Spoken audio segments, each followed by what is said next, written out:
اپنے دشمنوں سے مقابلے کے لیے فانفروا ثبات اب انفروا جمیعا، چھوٹے گروہ بنا کر نکلو یا پوری فوج لے کر نکلو، دونوں صورتوں میں تمہیں اجازت ہے کہ اپنے تیاری کے ساتھ میدان عمل میں نکلو، میدان جہاد میں نکلو۔ وَإِنَّ مِنْكُمْ لَمَن لَّيُبَطِّئَنَّ، تم میں سے ایمان والوں، تم میں سے مسلمانوں، تم میں سے کچھ لوگ ایسے ہیں جو یہ کام نہیں کرنا چاہتے، اس میں سستی کرتے ہیں، دیر کرتے ہیں، پیچھے رہتے ہیں، اگلی صف میں آ کے اللہ کے لیے اپنا کردار ادا نہیں کرنا چاہتے۔ فَإِنْ أَصَابَتْكُمْ مُصِیبَةٌ قَالَ قَدْ أَنْعَمَ اللَّهُ عَلَيَّ إِذْ لَمْ أَكُن مَّعَهُمْ شَهِيدًا، اگر تمہیں کوئی ناکامی کی صورت ہو جائے، کوئی آزمائش آ جائے تم پر، تو بے ساختہ ان کے منہ سے یہ بات نکلتی ہے، یہ تو اللہ کا خاص کرم تھا تو میں بچ گیا ہوں، ان کے ساتھ نہیں گیا، یہ تو بہت اچھا ہوا کہ میں ان کے ساتھ وہاں موجود نہیں تھا، ورنہ میں نے نکل جاتا تھا، یہ اللہ کا مجھ پر کرم ہے کہ میں وہاں نہیں گیا۔ قد انعم اللہ علیہ وَلَئِنْ أَصَابَكُمْ فَضْلٌ مِّنَ اللَّهِ، اور اگر تم کامیاب ہو جاؤ، اللہ کا فضل تم پر ہو جائے، تمہیں کامیابی ہو جائے، تمہارے دشمن ناکام ہو جائیں، لَيَقُولَنَّ كَأَن لَّمْ تَكُن بَيْنَكُمْ وَبَيْنَهُ مَوَدَّةٌ، تو پھر ان کا رویہ تمہارے ساتھ اس طرح ہوگا کہ گویا کہیں کوئی اچھا تعلق رہا ہی نہیں ہے، اور پھر یا لیتنی کنت معہم فافوز فوزا عظیما، اور پھر بھی بے ساختہ یہ افسوس کے ساتھ کہیں گے کاش میں بھی ان کے ساتھ ہوتا اور آج مجھے بھی مال غنیمت مل جاتا، آج میں بھی دنیا کی نظروں میں کامیاب ٹھہرتا، آج میں بھی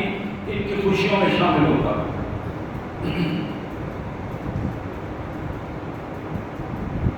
فَلْيُقَاتِلْ فِي سَبِيلِ اللَّهِ، ایسے بندوں کو چاہیے جو دوسری صف اور آخری صفوں میں رہتے ہیں، ان کو چاہیے کہ پہلی صفوں میں آ کر اللہ کے لیے کوشش کریں۔ فَلْيُقَاتِلْ فِي سَبِيلِ اللَّهِ الَّذِينَ يَشْرُونَ الْحَيَاةَ الدُّنْيَا بِالْآخِرَةِ، ان کو چاہیے کہ دنیا کی زندگی کو بیچ کر آخرت کی زندگی حاصل کریں، اور اللہ کے لیے اپنا سب کچھ قربان کرنے کے لیے میدان عمل میں نکلیں۔ فَلْيُقَاتِلْ فِي سَبِيلِ اللَّهِ، اللہ کی راہ میں لڑنے کے لیے پہلی صفوں میں آئیں،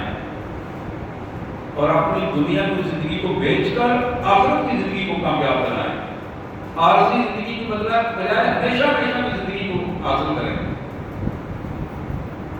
وَمَن يُقَاتِلْ فِي سَبِيلِ اللَّهِ، اور جو اللہ کی راہ میں لڑنے کے لیے باہر نکل آئے، فَيُقْتَلْ أَوْ يَغْلِبْ، شہید ہو جائے یا وہ غالب ہو جائے، دونوں صورتوں میں فَسَوْفَ نُؤْتِيهِ أَجْرًا عَظِيمًا، ہماری طرف سے ان کے لیے اجر عظیم کا وعدہ ہے کہ ہم دوسرے سب کی نسبت ان کو زیادہ اجر عطا فرمائیں۔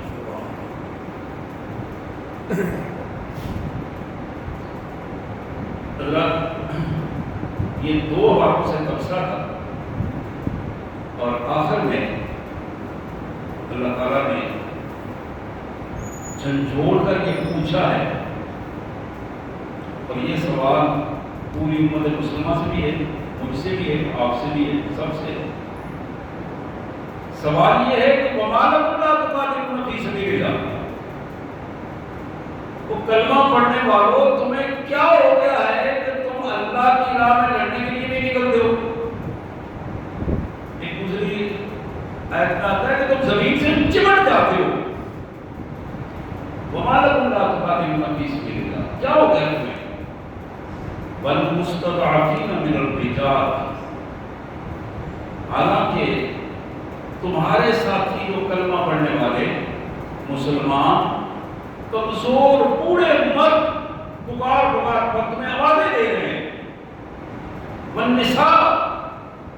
عورتوں پر ظلم ہو رہے ہیں اور وہ آوازیں چیخ چیخ کر آوازیں دے رہی ہیں، اپنی عزت اور عصمت کو قربان کر کے وہ تمہیں آوازیں دے رہی ہیں، والولدان، چھوٹے چھوٹے بچے ظالموں کے منہ کے سامنے کھڑے ہو کر تمہیں آوازیں دے رہے ہیں، کیا کہہ رہے ہیں؟ الذین یقولون ربنا اخرجنا من هذه القرية الظالم اهلها، اے ہمارے پروردگار ان ظالموں سے ہماری جان چھڑا دیں، اس ظالم بستی سے، اس کے رہنے والوں سے ہماری جان چھڑا، وَاجْعَلْ لَنَا مِن لَّدُنكَ وَلِيًّا، امت میں سے کسی کو توفیق دے دے جو تیری رضا کے لیے ہماری مدد کے لیے آیا ہے، وَاجْعَلْ لَنَا مِن لَّدُنكَ وَلِيًّا، تو ان کو توفیق دے دے، وہ خود تو ابھی شاید سوئے ہوئے ہو، تو ان کو توفیق دے دے کہ وہ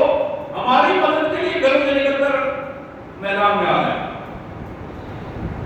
وَاجْعَلْ لَنَا مِن لَّدُنكَ نَصِيرًا، وہ ہمارے سرپرست بھی بنے، ہمارے قوت بازو بھی بنے اور ہمارے لیے مددگار بھی بنے، ہر سطح پر ہمارے لیے مددگار بن کر آئیں۔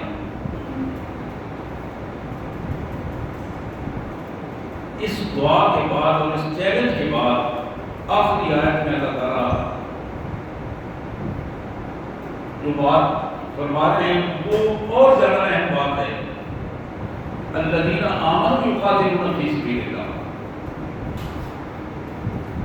ایمان والوں جو ایمان والے ہوتے ہیں وہ تو اللہ کی راہ میں لڑتے ہیں، بڑی اہم بات ہے، ایمان والوں جو ایمان والے ہوتے ہیں وہ تو اللہ کی راہ میں لڑتے ہیں، والذین کفروا یقاتلون فی سبیل الطاغوت، اور جو ایمان والے نہیں ہوتے، کافر ہیں، مشرک ہیں، یہودی ہیں، عیسائی ہیں، ہندو ہیں، جو ایمان والے نہیں ہوتے وہ طاغوت کی راہ میں لڑتے ہیں، لڑتے وہ بھی ہیں، جانے کو بھی دیتے ہیں، مال کو بھی لگاتے ہیں، تم اللہ کی راہ میں لڑو، وہ شیطان کی راہ میں لڑتے ہیں، طاغوت کی راہ میں لڑتے ہیں، فقاتلوا اولیاء الشیطان، میرے بندو، مجھے ماننے والوں، میرے رسول کو ماننے والوں، میرے دین کو ماننے والوں، فقاتلوا اولیاء الشیطان، شیطان کے ان لشکروں سے، ان ساتھیوں سے، ان شیطانی قوتوں سے لڑ جاؤ، ان کید الشیطان کان ضعیفا، جب تم پوری قوت کے ساتھ کھڑے ہو گے تو میں تمہیں بتا دوں کہ شیطان کا جال بڑا کمزور ہے، تمہاری قوت کا سامنا نہیں کر پائے گا اگر تم اپنے قدموں پہ کھڑے ہو جاؤ، ان کید الشیطان کان ضعیفا۔ آمنت باللہ صدق اللہ العظیم۔ حضرات یہ 5ویں پارے کی 7واں رکوع تھا اور سورہ نساء کی آیت نمبر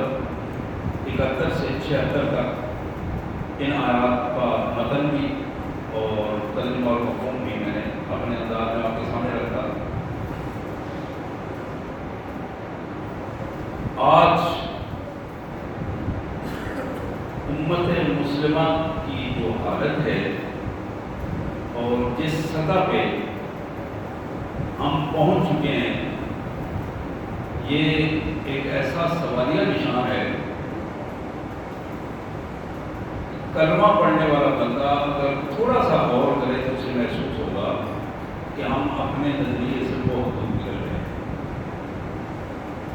اپنا جو کلمہ ہم پڑھتے ہیں اس کلمے کے تقاضوں سے بہت دور نکل گئے ہیں۔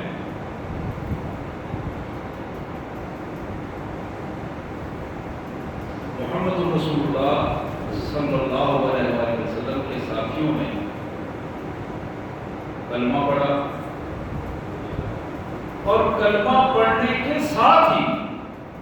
بعض کے ساتھ تو بالکل اس طرح کا رویہ ہوا کہ بیٹھے بیٹھے اسی وقت کلمہ پڑھایا اور اسی وقت نماز گرم ہو گیا ہو گئے نکل گئے.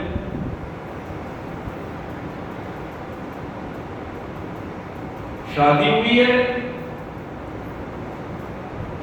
بیوی کو گھر لائیں اور صبح نماز سے پہلے کان میں آواز پڑ گئی ہے اللہ کی راہ میں نکلو، جس حالت میں بھی ہو نکلو. یہ جس حالت کے الفاظ تھے یہ کان میں پڑے. اور یہ بندہ اس کو اتنی فرصت بھی نہیں ملی اس حکم کے بعد یہ اپنے آپ کو پاکیزہ کر کے نکلے، اسی کیفیت میں نکلا. اور پھر اس سے آگے فرصت نہیں مل سکی، حکم پہ حکم ملتا گیا، عمل کرتا گیا. اور پھر جب شہید ہوا تو آخر میں اللہ کے رسول صلی اللہ علیہ وسلم نے پوچھا، دیکھو حنظلہ نہیں نظر آ رہا، کہاں ہے؟ دیکھا، ڈھونڈا، نہ زخمیوں میں نہ شہداء میں کہیں بھی موجود نہیں ہے، نہ حاضر بھی نہیں ہے. تو میں تلاش کروں کہاں ہے. مالک نے اپنے حبیب صلی اللہ علیہ وسلم کو بتایا کہ اپنی نظریں اوپر اٹھا کے دیکھو. جب حضور صلی اللہ علیہ وسلم نے اوپر دیکھا تو اپنے ساتھیوں کو خوشخبری سنائی کہ تمہارے بھائی کو پاکیزہ ہونے کی حاجت تھی، وہ اسی کیفیت میں حکم سن کر شہید ہو گیا تھا. اللہ نے اپنے فرشتوں کو حکم دیا کہ جاؤ اس کو غسل دو اور غسل دے کر پاکیزہ کر.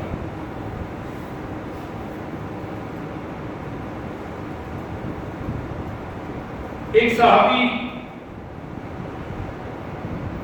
ابو موسیٰ اشعری رضی اللہ تعالیٰ عنہ بیٹھے ہیں، ان کا بیٹا ابو بکرہ بیان کرتا ہے. جناب ابو موسیٰ اشعری بڑے جلیل القدر صحابی ہیں. انہوں نے اس محفل میں ایک حدیث بیان کی. اللہ کے رسول صلی اللہ علیہ وسلم نے فرمایا کہ ان ابواب الجنہ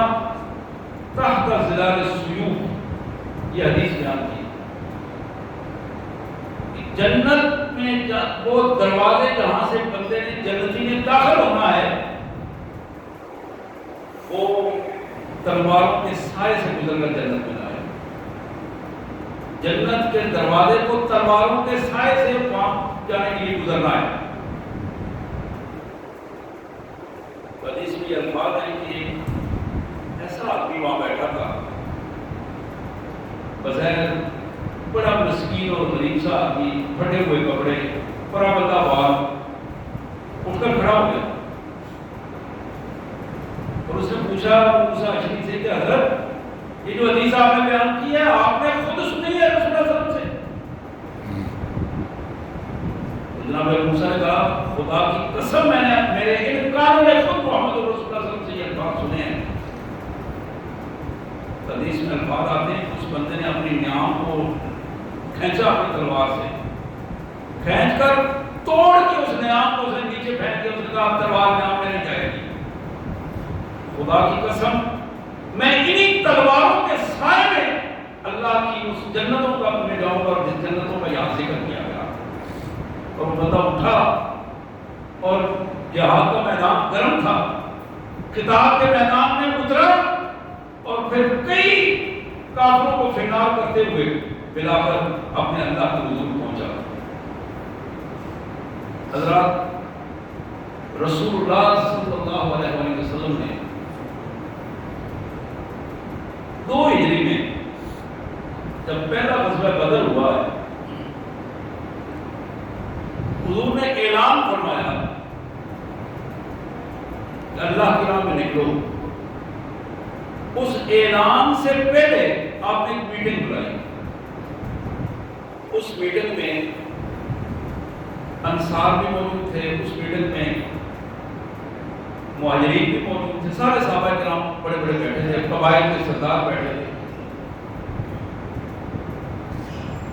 آنے والی صورتحال پر غور کیا تو رسول اللہ صلی اللہ علیہ وسلم نے رائے لینے کی کوشش کی کہ آرام کیا ہیں. یہ جنگجو لوگ ہیں، قبائلی سردار ہیں، بڑے بڑے لوگ بیٹھے ہیں، ساری عمر ان حالات سے گزرتے رہے، تو ذرا اندازہ کیا جائے کہ ان کی کیفیت کیا ہے. آپ نے دو چار جملے ارشاد فرمائے جہاد کے حوالے سے، پھر ان کے چہروں کی طرف دیکھا کہ کیا جواب دے رہے ہیں۔ یہی جملے آپ نے دوسری طرف رخ انور کر کے فرمائے۔ اتفاق یہ تھا کہ ایک طرف انصار بیٹھے تھے، ایک طرف مہاجرین بیٹھے تھے۔ حدیث میں آتا ہے کہ جناب مقداد بن اسود رضی اللہ تعالیٰ عنہ اٹھے، جب آپ نے دوسری تیسری دفعہ یہ الفاظ کہے تو اٹھے اور انہوں نے عرض کی اللہ کے پیارے رسول صلی اللہ علیہ وسلم، میں محسوس کر رہا ہوں کہ شاید آپ کا رخ انور ہماری طرف ہے، آپ ہم سے رائے لینا چاہتے ہیں، ہم ہمارے بارے میں آپ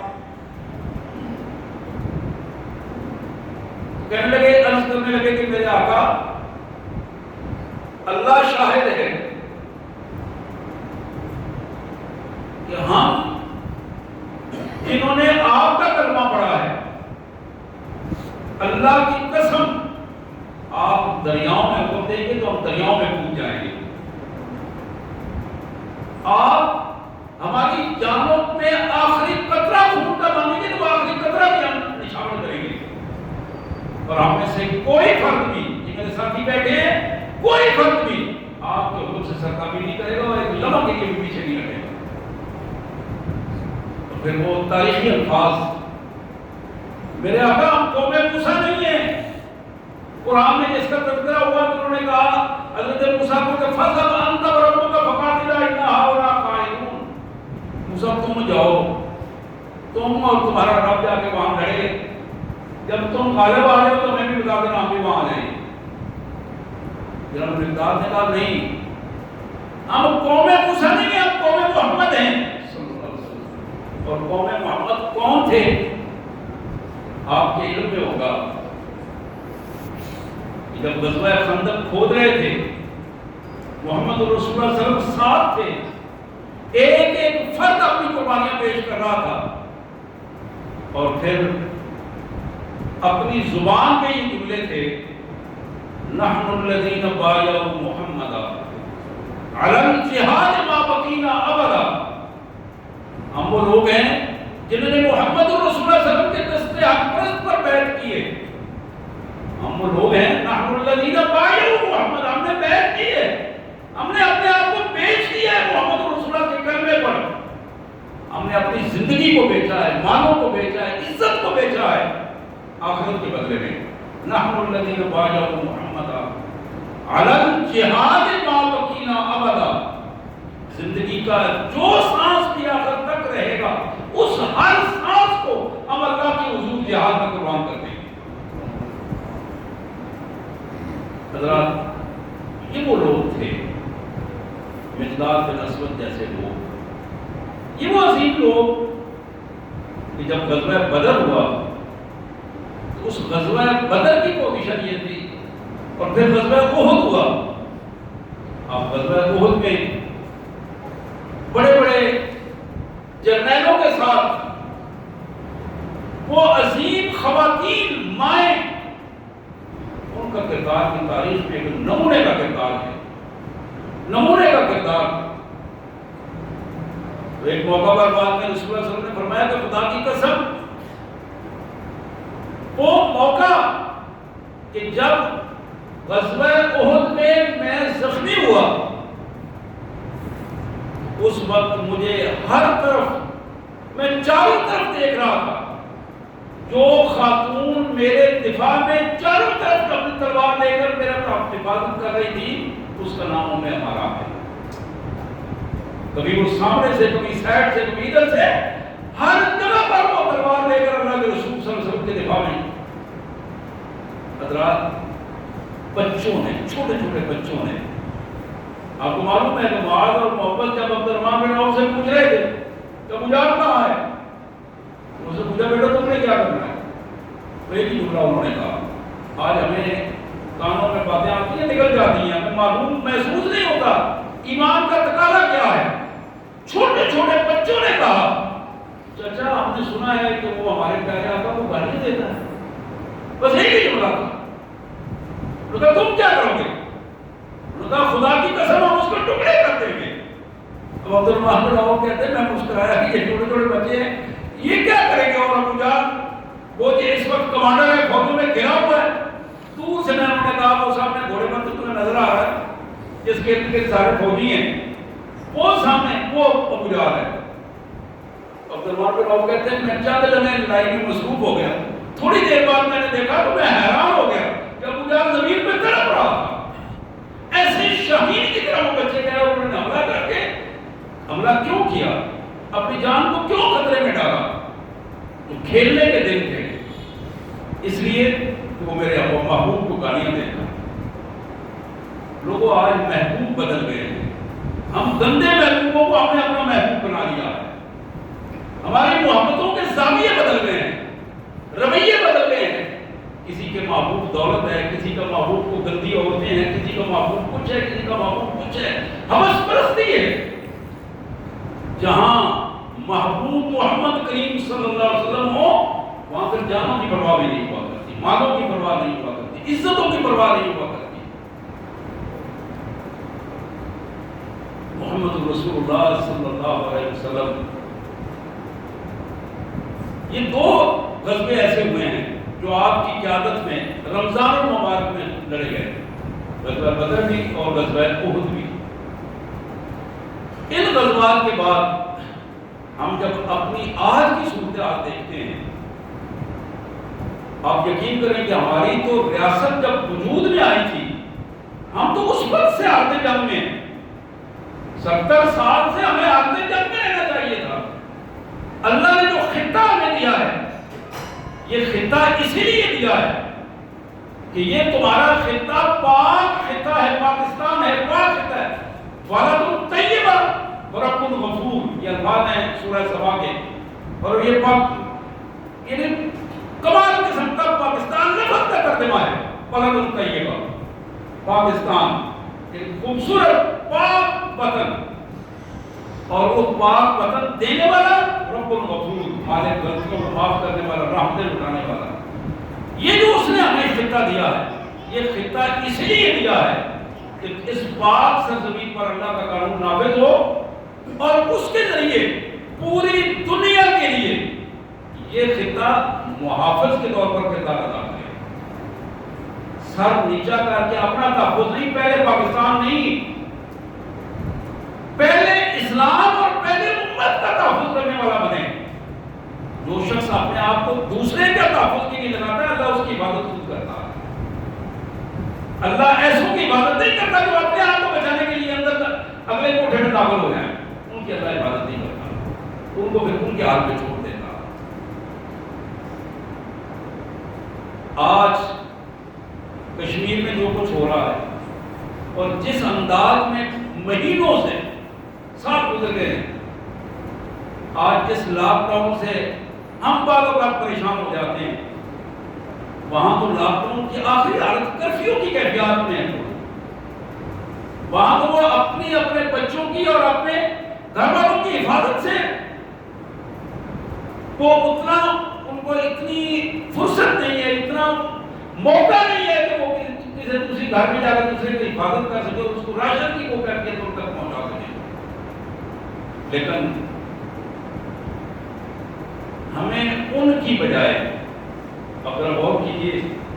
کہ جو لوگ کلمہ پڑھنے والے مسلمان بار بار کہہ رہے ہیں، کیا کہہ رہے ہیں؟ ربنا اخرجنا من هذه القرية الظالم اهلها، ہمیں ان تک شاید پہنچنے کی تو توفیق نہیں ہوئی، لیکن ہمیں آکسیجن بھیجنے کے لیے ہندوؤں کے ساتھ دینے کی توفیق ہو گئی ہے۔ میں یہ تنقیدی بات نہیں کر رہا ہوں، یہ افسوس کی بات کر رہا ہوں کہ ہم اپنے بھائیوں تک نہیں پہنچ سکے، اپنی بہنوں کے سروں پر دوپٹہ نہیں رکھ سکے، ان کے آنسو نہیں پوچھ سکے۔ وہ جو امت کا ایک اہم ترین حصہ ہے، تو بالکل اسی طرح آج اقصی میں جو کچھ ہو رہا ہے، بیت المقدس میں جو کچھ ہو رہا ہے اور جس انداز میں ہو رہا ہے، اور وہ خالد مشن کی بڑی کمال بات تھی۔ خالد مشن وہاں کے نوجوان ہیں، تحریک اسلامی کے سربراہ ہیں، کئی دفعہ پاکستان بھی آئے ہیں۔ بڑا خوبصورت چھوٹا سا جملہ اس بندے نے کہا ہے کہ پوری امت کے حکمرانوں، مسلمان حکمرانوں، میں تم سے یہ کہہ رہا ہوں کہ خدا کی قسم کھا کر کہتا ہوں کہ اگر تم اپنے وسائل کا صرف 10%، اپنے وسائل سے مراد ان کی جہادی قوت، صرف 10% اپنا اسلحہ ہمیں دے دو تو میں 24 گھنٹے کی مہلت کے بعد تمہیں کہتا ہوں کہ تمہیں یہاں کوئی بھی ظالم نظر نہیں آئے، کسی ظالم کا حکومت خانہ اور کسی درندے کی کوئی کچھار تمہیں نظر نہیں آئے گی۔ لیکن آج ہمارے بڑے بڑے بظاہر اپنے آپ کو سورما متعارف کروانے والے آنکھیں بند کر کے پچھلی صفوں میں ہیں، لیکن آپ ان تصویروں کو دیکھیں، اقصیٰ میں نے دیکھا چھوٹے بچے تنی ہوئی گن والے سولجر کے سامنے اس طرح انگلی کر کے اس سے بات کر رہے ہیں کہ منہ سنبھال کے بات کرو۔ حیرانگی کی بات، چھوٹے بچے 4 5 6 سال کے بچے جرأت مندی سے ایسے مکہ بنا کے ان سے بات کر رہے ہیں، ہاتھوں میں پتھر ہے اور گن کے سامنے کھڑے ہیں، اللہ اکبر کا نعرہ زبان پہ ہے اور بار بار یہ الفاظ کہہ رہے ہیں۔ حضرات، جرأت ایمان دیتا ہے، طاقت ایمان دیتا ہے، وسائل اپنی جگہ پر ہیں، قرآن نے اس کے حوالے سے ہمیں بتایا ہے وَأَعِدُّوا لَهُمْ مَا اسْتَطَعْتُم مِّن قُوَّةٍ وَمِن رِّبَاطِ الْخَيْلِ تُرْهِبُونَ بِهِ عَدُوَّ اللَّهِ وَعَدُوَّكُمْ۔ اپنے اور اللہ کے دشمنوں کو ڈرانے کے لیے اپنے وسائل کو پورا رکھو، پوری کوشش سے ان کو اکٹھا کرو، لیکن یہ یاد رکھو کہ تمہاری کامیابی کی ضمانت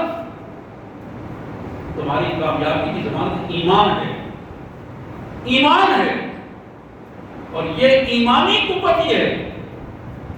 جس نے اسرائیل کے اس تحفظاتی میزائل کے تحفظاتی نظام سسٹم کو ہاتھوں سے بنے ہوئے چند میزائلوں کے ساتھ توڑ کے رکھ دیا ہے۔ وہی چیز بھی اللہ کی طاقت سے پایا نہیں ہے۔ جب بندہ مومن ایمان کے ساتھ نکلتا ہے، ایک شخص آیا رسول اللہ صلی اللہ علیہ وسلم کے پاس، غزوہ بدر کی بات ہے، اس نے روتے ہوئے عرض کی کہ رسول میرے پاس تلوار بھی نہیں ہے، میں جان دینا چاہتا ہوں لیکن کوئی سمجھ نہیں آ رہی، کوئی اسلحہ ہی نہیں میرے پاس۔ حضور صلی اللہ علیہ وسلم نے ایک چھڑی پکڑی، ٹہنی تھی، درخت کی، سوکھے درخت کی ٹہنی، وہ پکڑ کے اس کو کہا کہ یہ تمہاری تلوار ہے، جاؤ اللہ کے راہ میں لڑو۔ حدیث میں یہ الفاظ آتے ہیں کہ وہ ٹہنی اس کے لیے تلوار بن گئی اور اللہ کے راہ میں لڑا اور شہید ہو گیا۔ حضرات، ایمان یہ سب سے بڑی قوت ہے، اور ایمان جب ہوتا ہے تو پھر وہ کسی چیز کا شیلٹر نہیں ہوتا۔ ایمان بذات خود بہت بڑا شیلٹر ہے۔ ایمان دوسروں کو قوت دیتا ہے، قوت لیتا نہیں ہے، قوت دیتا ہے۔ ایمان کی یہ خصوصیت ہے۔ اللہ کے پیارے حبیب صلی اللہ علیہ وسلم نے فرمایا،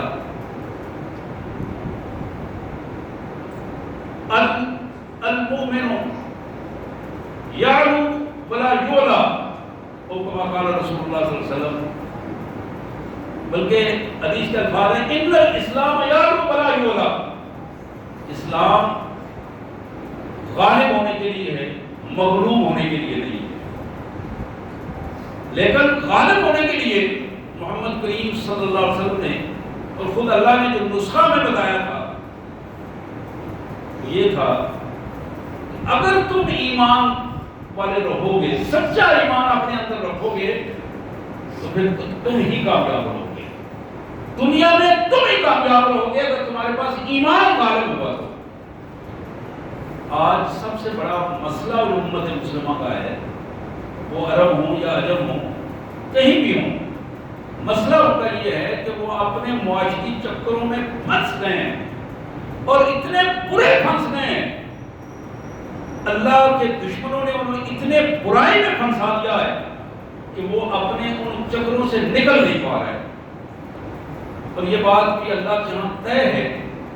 کہ جب کوئی بندہ دنیا داری میں بدترین چکروں میں پھنس جاتا ہے، اس کا دل زنگ آلود ہو جاتا ہے۔ جب دل زنگ آلود ہو جاتا ہے، اسے وہن ہوتا ہے، دل زنگ آلود ہوتا ہے، تو پھر وہ ہمیشہ خوف زدہ رہتا ہے، مرنا نہیں چاہتا، وہ بچنے بچانے کی کوشش کرتا رہتا ہے۔ اب اس بچنے بچانے کی پوزیشن میں ہر ممکن اس کی کوشش یہ ہوتی ہے کہ کسی صورت میں میرا سامنا نہ ہو جائے۔ علامہ اقبال مرحوم نے بھی اس کا جو منظر ہمارے سامنے رکھا ہے بڑا خوبصورت ہے، آپ اس پہ ذرا غور کیجیے۔ اقبال مرحوم فرماتے ہیں کہ فیض فطرت نے تجھے دیدہ شاہی بخشا، فیض فطرت نے تجھے دیدہ شاہی بخشا، جس میں رکھ دی ہے غلامی نے نگاہ خفاش۔ کائنات کے مالک نے تو تجھے شاہین کی آنکھ دی تھی، اور شاہین کی آنکھ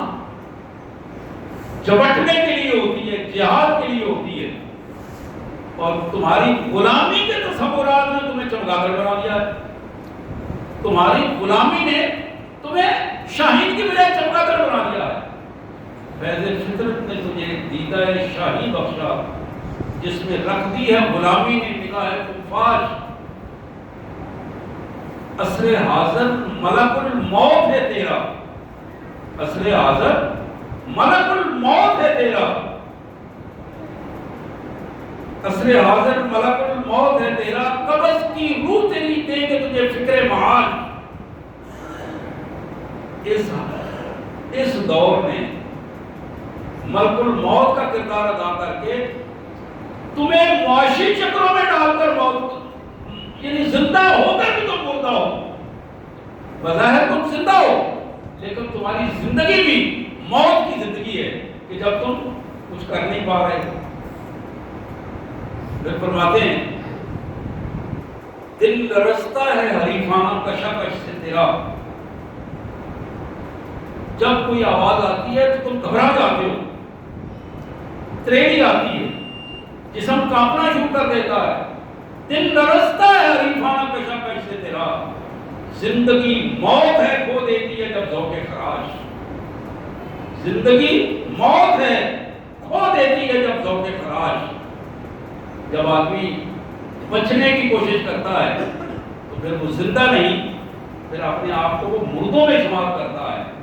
حضرات یہی پیغام ہے جو القدس کے حوالے سے بھی ہے۔ آج یوم القدس منایا جا رہا ہے، آج اظہار یکجہتی کے جلوس بھی نکلیں گے اور وہ ساری اپنے اپنے اظہار کریں گے۔ ممکن ہے یہ کسی کے ذہن میں آئے ان جلوسوں کا کیا فائدہ ہے، اس سے باہر نکلنے کا کیا انداز ہے، لیکن نفرت کا اظہار کرنا اس سے بہت بہتر ہے کہ گھروں میں بیٹھ کر موبائل چلایا جائے، میدان عمل میں نکل کر دنیا کو پیغام دیا جائے کہ ہم اپنے بھائیوں کے ساتھ کھڑے ہیں، دنیا کو پیغام دیا جائے کہ ہم اس ظالم سے نفرت کرتے ہیں، دنیا کو پیغام دیا جائے کہ ہم فلسطینیوں کے ساتھ ہیں، کشمیریوں کے ساتھ ہیں۔ یہ پیغام پہنچے اور پھر عملاً اس کے لیے مسائل کی جائیں، اپنے حکمرانوں کو بھی یہ پیغام دیا جائے کہ عوام الناس کی سوچیں ان کے ساتھ ہیں، ان کا کردار ان کے کردار کے ساتھ ملتا جلتا ہے۔ ہم محمد رسول اللہ صلی اللہ علیہ وسلم کا کلمہ پڑھنے والے اور وہ بھی محمد رسول اللہ کا کلمہ پڑھنے والے ہیں۔ دنیا میں قومیں نظریے سے بنتی ہیں، وطن سے نہیں بنتی، قومیں نظریے سے بنتی ہیں، اور جہاں جہاں بھی پوری دنیا میں کوئی بھی کلمہ پڑھنے والا مسلمان موجود ہے وہ سارے کے سارے بھائی ہیں، وہ سارے ایک امت کا حصہ ہیں۔